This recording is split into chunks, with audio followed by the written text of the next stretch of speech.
আসসালামু আলাইকুম সবাইকে। আশা করি সবাই অনেক ভালো আছেন। দেশ এবং দেশের বাইরে থেকে যারা প্রতিনিয়ত আমাদের চ্যানেলের সাথে আছেন সবাইকে আন্তরিকভাবে ধন্যবাদ জানাই। আজকে খুবই গুরুত্বপূর্ণ একটি বিষয় নিয়ে আলোচনা করতে যাচ্ছি। 2025 সালে বাংলাদেশের সরকারি ব্যাংকের তালিকায় জনতা ব্যাংক একটি। আর এই জনতা ব্যাংকে আপনি যদি 1 লক্ষ টাকা জমা রাখেন তাহলে আপনি প্রত্যেক মাসে অথবা 3 মাসে অথবা 1 বছরে আপনি কত টাকা মেয়াদি স্কিমে রাখলে কত টাকা পাবেন সে বিষয়টি আজকে আলোচনা করব। তার পূর্বে বলে নিতে চাই, যারা ব্যাংক রিলেটেড ভিডিওগুলো পছন্দ করেন তাদের জন্য এই চ্যানেলটি অবশ্যই সাবস্ক্রাইব করে আমাদের প্রতিনিয়ত যে ব্যাংক রিলেটেড আপডেটসগুলো দেওয়া হয় সেগুলো দেখার জন্য অনুরোধ রইল। তাই শুরুতেই আমরা চলে যাচ্ছি জনতা ব্যাংক আমাদেরকে কত পার্সেন্ট করে বর্তমান 2025 সালে আমাদেরকে পার্সেন্টেজ প্রদান করছে সেই বিষয়টি দেখিনি। আমরা চলে আসছি জনতা ব্যাংকের ভেরিফাইড অপশানে। এখান থেকে যদি আমরা এসে দেখি যে ফিক্সড ডিপোজিট নামে তাদের যে অপশানটি রয়েছে, ফিক্সড ডিপোজিট থেকে আমরা বের করে নিব যে তারা আমাদেরকে কত পার্সেন্ট করে মুনাফাগুলো দিচ্ছে। প্রথমে আমরা যদি দেখি তাদের স্কিমটি 3 মাস থেকে শুরু। এখানে যদি দেখেন 3 মাস এবং তার থেকে বেশি 6 মাসের কম সময়, মানে 3 থেকে 6 মাসের ভিতরে আপনি যদি করেন, তারা এখানে সুদের হার দিচ্ছে 8.50%, মানে 8.5%। আর 6 মাসের যদি দেখি 8.75%, আর 1 বছর তার উপরে যদি আমরা দেখি সেই ক্ষেত্রে 9% করে আমাদেরকে মুনাফা দিচ্ছে। তার মানে আমরা এখান থেকে মোটামুটি তাদের যে মুনাফার রেট বর্তমানে আছে সে রেট সম্পর্কে জেনে ফেলেছি। এখন আমাদের কাজ হচ্ছে আমরা এই রেটগুলো থেকে কত টাকা লাভ পাবো সেই বিষয়টি সহজে আপনাদেরকে বোঝানোর জন্য আমরা খুব শর্টকাটে আপনাদেরকে এটি দেখাচ্ছি। এখানে যদি একটু খেয়াল করে দেখেন, আমরা প্রথমত চলে আসছি জনতা ব্যাংকের লিমিটেড। এখান থেকে আমরা 2025 সালের যে রেটটি আছে সেই রেট অনুযায়ী এখান থেকে বের করে নিব। আমরা 1 লক্ষ টাকা যেহেতু জমা রাখতে চাই, সে 1 লক্ষ টাকা 3 মাস, 6 মাস এবং 1 বছর পর্যন্ত আমরা জমা রাখতে চাই। এখন 1 লক্ষ টাকা যদি জনতা ব্যাংকে 3 মাসের জন্য আপনি জমা রাখেন, সেক্ষেত্রে ব্যাংকের পক্ষ থেকে 2125 টাকা পাচ্ছেন। এখন এই যে উৎসে কর 15% কর্তন করছে 319 টাকা, এটা কিভাবে সম্ভব?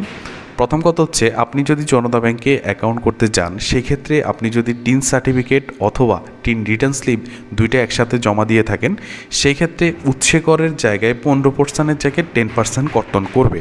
কিন্তু বেশিরভাগ সংখ্যক মানুষের কাছে যেহেতু টিন সার্টিফিকেট নেই, সেই ক্ষেত্রে আমি এখানে 15% ধরে নিয়েছি।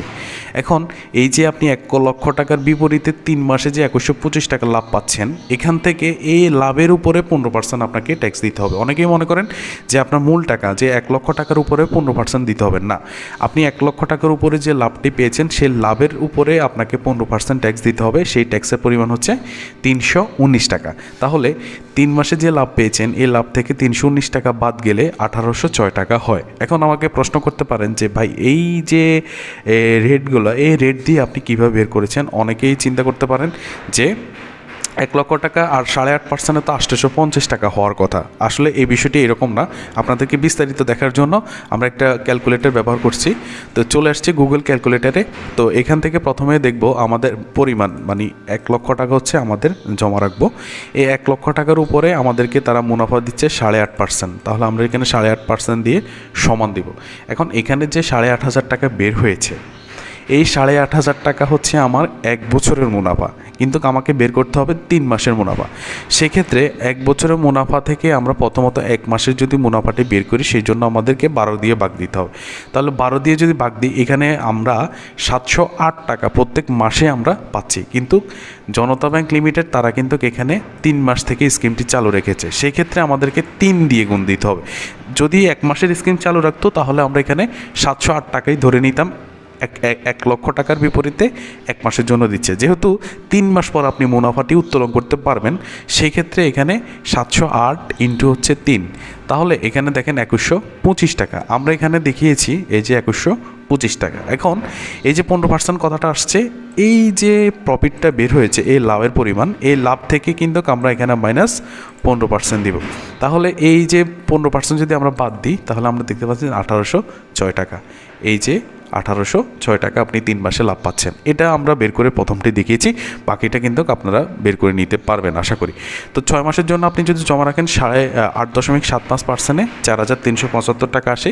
উৎসে কর 656 টাকা কেটে ফেলবে, আর বাকি আপনি 3,719 টাকা 6 মাস পরে 1 লক্ষ টাকার বিপরীতে উত্তোলন করতে পারবেন। 1 বছরের জন্য যদি জমা রাখেন সেক্ষেত্রে 9,000 টাকা, এখান থেকে 1,350 টাকা উৎসে কর, বাকি 7,650 টাকা আপনি উত্তোলন করতে পারবেন। এখন আরেকটি বিষয় আপনাদের মাঝ থেকে অনেক প্রশ্ন করতে পারেন যে আমি যদি 3 মাসের জন্য অ্যাকাউন্টটি করছি কিন্তু 3 মাসের আগেই আমার টাকাগুলোর প্রয়োজন হয়েছে, সেক্ষেত্রে আমি ভেঙে ফেলতে পারবো কি না? অবশ্যই আপনি ভেঙে ফেলতে পারবেন।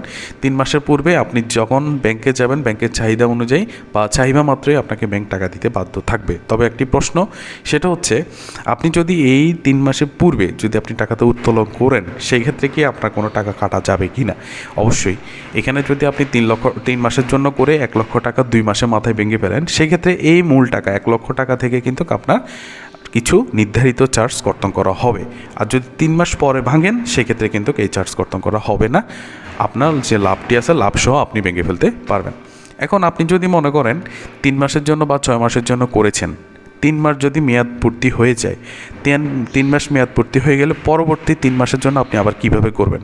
আসলে ব্যাংক, বাংলাদেশে যতগুলো ব্যাংকে এফডিএস সিস্টেমটি চালু রেখেছে, তাদের একটি বিষয় হচ্ছে সবথেকে সুন্দর, সেটা হচ্ছে 3 মাস অন্তর অথবা 6 মাস অন্তর, যে 12 মাস অন্তর যে মুনাফা ভিত্তিক যে ফিক্সড ডিপোজিটগুলো, এগুলো কিন্তু স্বয়ংক্রিয়ভাবে পূর্ণ বিনিয়োগ হয়ে যায়। যেমন আপনি 3 মাসের জন্য করছেন, 3 মাস মেয়াদ শেষ হওয়ার পরে যখন আপনি এই লাভগুলো পাবেন, অটোমেটিকলি পরবর্তী 3 মাসের জন্য এটা আবার পূর্ণ বিনিয়োগ হয়ে যাবে। তবে বর্তমানে আমরা সঞ্চয়পত্রের ক্ষেত্রেও সেটা উপলব্ধি করতে পারছি এবং প্রজ্ঞাপনে আমরা দেখতে পেয়েছি যে পূর্ণ বিনিয়োগের সিস্টেমটি চলে আসছে। তো এই ছিল বিষয়। এখান থেকে আপনারা বুঝতে পেরেছেন যে আপনি যদি টাকা আগে উত্তোলন করেন, তাহলে কিছু টাকা কাটা যাবে, আর পূর্ণ বিনিয়োগ অটোমেটিকলি সেটা চলতে থাকবে। আর আপনি যদি চান, সেক্ষেত্রে আপনি শুধুমাত্র লাভগুলো উঠিয়ে নিতে পারেন, প্রত্যেক 3 মাস অন্তর অন্তর লাভগুলো উঠিয়ে নিতে পারেন। এখন এই অ্যাকাউন্টগুলো করতে আপনার কী কী কাগজপত্র নিতে হবে জনতা ব্যাংকে, সে বিষয়টি একটু দেখাচ্ছি। গ্রাহক যিনি অ্যাকাউন্টটি খুলতে চাচ্ছেন, তার voter ID card, passport, driving license অথবা জন্ম নিবন্ধন, 4টি ডকুমেন্টসের ফটোকপি আপনারা নিতে পারেন। 4টি ডকুমেন্টসের যে কোনো একটি ফটোকপি আপনারা নিতে পারেন, তাহলে আপনারা নিলেই অ্যাকাউন্টে করতে পারেন। গ্রাহক যিনি, তার পাসপোর্ট সাইজের 2 কপি ছবি নিয়ে যাবেন। নমিনির voter ID card, passport, driving license অথবা জন্ম নিবন্ধন, এই 4টির যে কোনো একটি ডকুমেন্টসের ফটোকপি নেবেন। পাশাপাশি নমিনির পাসপোর্ট সাইজের ছবি অবশ্যই নিতে হবে। যারা জন্ম নিবন্ধন নেবেন, তাদের ক্ষেত্রে একটি বিশেষ কথা হচ্ছে, জন্ম নিবন্ধনটি অবশ্যই সত্যায়িত করে নিতে হবে। আপনি জন্ম নিবন্ধনটিকে ফটোকপি করে জন্ম নিবন্ধনের ডান পাশে, উপরের ডান পাশে একটা ছবি যুক্ত করে আপনার ইউনিয়ন পরিষদ অথবা পৌরসভার কাউন্সিলর মাধ্যমে আপনি কিন্তু সেখানে সত্যায়িত করে অবশ্যই ব্যাংকে নিয়ে যেতে পারেন। এই ছিল মোটামুটি আজকে জনতা ব্যাংকে আপনি কীভাবে ফিক্সড ডিপোজিট করতে পারেন বা কত টাকা আপনি লাভ করতে পারেন, সেই বিষয়টি আপনাদেরকে দেখাচ্ছি। এর বাইরে যদি বিস্তারিত আপনাদের কোনো বিষয় জানার থাকে, সেক্ষেত্রে অবশ্যই আমাদের সাথে যুক্ত থাকবেন। ইনশাল্লাহ আমরা কমেন্টের উত্তর দেওয়ার চেষ্টা করব। আরেকটি গুরুত্বপূর্ণ বিষয় হচ্ছে, আমরা শুধুমাত্র ব্যাংকের সুবিধাগুলো বা ব্যাংকের বিষয়গুলো আপনাদের সাথে আলোচনা করে থাকি। এর বিপরীতে আমাদের কাছে অনেকে প্রশ্ন করেন যে এই টাকাটা সুদ, এই টাকাটা হালাল বা হারাম। আসলে প্রাসঙ্গিকতার বিষয় হচ্ছে এটা, যে আমরা আসলে এই বিষয়টা স্বল্পজ্ঞানী মানুষ, আমাদের সুদ, হালাল এবং হারাম এই বিষয়টা আসলে খুব জটিল একটি বিষয়। যেহেতু ইসলাম খুব সহজ, আবার সব কঠিন, তাই আমরা বলতে চাই যে এই বিষয়টা নিয়ে আপনি একজন বিজ্ঞ আলেমের সাথে কথা বলবেন। বিজ্ঞ আলেমদের সাথে আলোচনা করে আপনি আপনার টাকা সঞ্চয় রাখবেন, সেটা হচ্ছে আমাদের কথা। তবে আপনি আমাদের কাছ থেকে অবশ্যই এই বিষয়টি নিয়ে জানতে চাইবেন না। সবাইকে অসংখ্য ধন্যবাদ। আসসালামু আলাইকুম ওয়া রাহমাতুল্লাহ।